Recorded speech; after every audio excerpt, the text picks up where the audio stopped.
Welcome to the Deep Dive. Today we're taking on quite a journey through some ancient texts. That's right. We're focusing on a really pivotal moment in the life of Jacob. We're going to unpack some layered decisions, surprising reactions. And a truly profound spiritual encounter, one that basically reshaped his entire destiny. Exactly. Our source material today, it comes from excerpts titled Jacob's Blessing, Journey, and Bethel Covenant. Okay. And it lays out this whole sequence of events, promises, stuff that's not just historically significant in the story itself, but, offers these incredible insights. Insights into what exactly? Well, into really enduring themes like family, destiny, personal commitment. Our mission here really is to pull out the most important nuggets of knowledge, the key insights from this really rich material for you. Okay, let's jump right in then. Where does this sequence start? It kicks off with Isaac, Jacob's father. Right. And he gives Jacob this very direct charge, like crystal clear. He tells him very specifically not to take a wife from the daughters of Canaan. Yeah, it's not subtle, is it? It's a command. Don't marry these women. And it's not just a don't, there's a do as well, right? Absolutely. Isaac tells him exactly where to go. Arise, go to Padanaram, to the house of Bethel, thy mother's father. Okay, back to the family roots. And take thee a wife from thence of the daughters of Laban, thy mother's brother. So it's strategic. Go back to the homeland, marry within the family line, stay away from the Canaanite influence. Makes sense. And this isn't just an instruction, it comes with a blessing, a pretty powerful one. Oh, definitely. Isaac says, God Almighty bless thee and make thee fruitful and multiply thee. Wow. That thou mayest be a multitude of people. This isn't just have a nice life. It's about, legacy, descendants, a huge future. And there's more to it. It connects back, doesn't it? Yes, and this is fascinating. Isaac explicitly links Jacob to Abraham. He says, and give thee the blessing of Abraham to thee and to thy seed with thee. The core promise. That thou mayest inherit the land wherein thou art a stranger, which God gave unto Abraham. So it's tying the past promise of land and, everything directly to Jacob. He's the next link in that chain. He's inheriting that covenant promise. Precisely. It's a huge moment of transference. And Jacob's reaction. Instant obedience. It's quite striking. The text just says, and Isaac sent away Jacob, and he went to Padanaram. Yep. Unto Laban, son of Bethuel the Syrian, the brother of Rebekah, Jacob's and Esau's mother. No arguments, no. Are you sure? Just gone. Exactly. It shows this profound trust, perhaps. Yeah. A willingness to just act on this command and blessing. It really sets the course for everything that follows. A single directive, a huge blessing, and off he goes. Meanwhile, someone else is watching all this. Ah, yes. Esau, Jacob's brother. He's taking it all in. The text mentions, when Esau saw that Isaac had blessed Jacob and sent him away to Padanaram. He's observing. To take him a wife from thence. And that as he blessed him, he gave him a charge, saying, thou shalt not take a wife of the daughters of Canaan. He hears the blessing and the restriction. And it's not just the words, it's Jacob's actions, too. Right. It says Esau noted, and that Jacob obeyed his father and his mother and was gone to Padanaram. That obedience seems key. Maybe it makes Esau think about his own choices. It seems like it. Because then we get this crucial line. And Esau, seeing that the daughters of Canaan pleased not Isaac his father. Ah, the penny drops. He finally understands why his father was unhappy with his own wives. It seems so. A bit late, perhaps, but he gets it now. It's this realization that seems to trigger his next move. Which is kind of unexpected, isn't it? It is. Then went Esau unto Ishmael, and took unto the wives which he had, Mahalath, the daughter of Ishmael, Abraham's son, the sister of Nebadoth, to be his wife. So he takes another wife, on top of the ones his father didn't like. Exactly. An additional wife. And notice, she's from Ishmael's line, Abraham's other son. Trying to find favor, maybe? But it feels reactive, not like Jacob's proactive obedience, no. It feels like trying to fix something after the fact.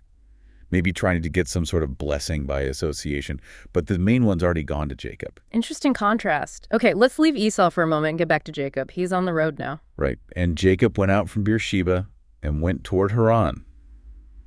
He's alone, heading into the unknown. And his first night doesn't sound too comfortable. No, definitely not. And he lighted upon a certain place and tarried there all night because the sun was set. Just stopped where he was, basically. And he took of the stones of that place and put them for his pillows and lay down in that place to sleep. Stones for pillows. That paints a picture of real solitude, maybe even vulnerability. Completely. But it's in this very raw, basic setting that something extraordinary happens. It's a dream. The dream. And he dreamed, and behold, a ladder set up on the earth, and the top of it reached to heaven. Wow. And behold, the angels of God ascending and descending on it. It's this incredible image of connection, right? Right. Heaven and earth linked. A bridge between worlds, almost. Exactly. And then it gets even more direct. God speaks. Yes. And behold, the Lord stood above it and said, I am the Lord God of Abraham thy father, and the God of Isaac. Directly identifying himself, reinforcing the lineage. The land whereon thou liest, to thee will I give it, and to thy seed. It's a direct echo and confirmation of the blessing Isaac gave him, right there on that stony ground. Incredible. And the promises keep coming. Oh yeah, they expand massively. And thy seed shall be as the dust of the earth, and thou shalt spread abroad to the west, and to the east, and to the north, and to the south. So not just the land, but enormous growth, spreading everywhere. And in thee and in thy seed shall all the families of the earth be blessed.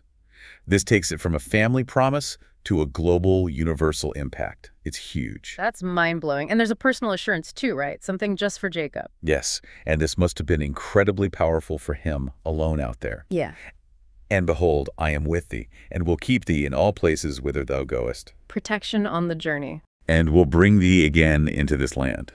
For I will not leave thee until I have done that which I've spoken to thee of. Wow. That changes everything, doesn't it? His lonely, maybe fearful journey is suddenly framed as this divinely accompanied mission. Absolutely. It shows how these moments, sometimes in deep solitude, can bring the most profound revelations and, well, life-altering promises. So what happens when he wakes up after that kind of dream? His reaction is immediate. And Jacob awaked out of his sleep, and he said, Surely the Lord is in this place, and I knew it not. That sense of sudden realization, this isn't just any patch of ground. Exactly. The mundane becomes sacred in an instant, and then comes fear, but a specific kind of fear. How so? And he was afraid and said, How dreadful is this place? This is none other but the house of God, and this is the gate of heaven. Dreadful here probably means awe-inspiring, awesome in the true sense. He recognizes the holiness of the spot. The threshold between heaven and earth he just saw in his dream. Precisely. And he doesn't just feel it, he acts on it. What does he do? And Jacob rose up early in the morning and took the stone that he had put for his pillows and set it up for a pillar and poured oil upon the top of it. He marks the place, makes a monument out of his pillow. Yeah, he sanctifies it, turns this ordinary object into a sacred marker of the encounter. And he renames the place too. He does. And he called the name of that place Bethel, which means house of God. But the name of that city was called Luz at the first. So Luz, maybe almond tree, becomes Bethel, house of God. A total transformation in identity based on his experience. And this experience leads him to make a vow, a really significant one. Okay, what's the vow? It's interesting. It's conditional, yet deeply committed. He says, if God will be with me and will keep me in this way that I go and will give me bread to eat and raiment to put on, Basic needs, protection, guidance. so that I come again to my father's house in peace, then shall the Lord be my God. So if God fulfills those promises of presence and provision he just received, Then Jacob commits fully. It's a response to the divine initiative, you could say. and he makes concrete commitments as part of this vow. Yes, he declares, and this stone, which I have set for a pillar, shall be God's house. Recognizing the sacredness permanently. And of all that thou shalt give me, I will surely give the tenth unto thee. He promises to tithe, to give back a portion of whatever God provides. So from awe and fear to action, renaming, and now this profound conditional vow, it's a complete picture of how an encounter like that changes everything. It really is. It shows the immediate tangible impact of receiving a divine promise and then the human response, commitment, action, worship. One night, one dream transforms a place, transforms a person, transforms his understanding of his whole life's path. Absolutely. From a son obeying his father, possibly fleeing his brother, to someone who's had a direct encounter with God and received universe-spanning promises. So we've journeyed with Jacob from that initial charge and blessing, saw Esau's rather different reaction. Right. Followed Jacob into that lonely night, witnessed that incredible vision at Luz, Which is now Bethel, the house of God. and saw his immediate, powerful response. This deep dive really highlights how divine promise can spark immediate human commitment. That one night radically shifted Jacob's perspective on himself, his journey, and his relationship with God. It definitely leaves us with something to think about, doesn't it? Yeah. Maybe consider those moments in your own life, perhaps unexpected encounters or times of clarity that marked a real turning point. What stones might mark your personal Bethel? Something to ponder.